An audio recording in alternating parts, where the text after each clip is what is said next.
Double-click white space. If you're viewing a document in the print layout, as if it's actually on a page, then you can quickly hide the superfluous white space by hovering the mouse cursor over the gap between the page and toolbar, then double-clicking.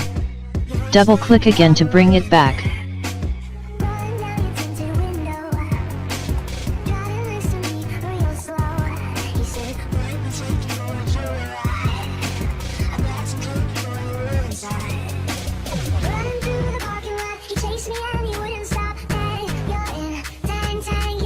Double-click white space.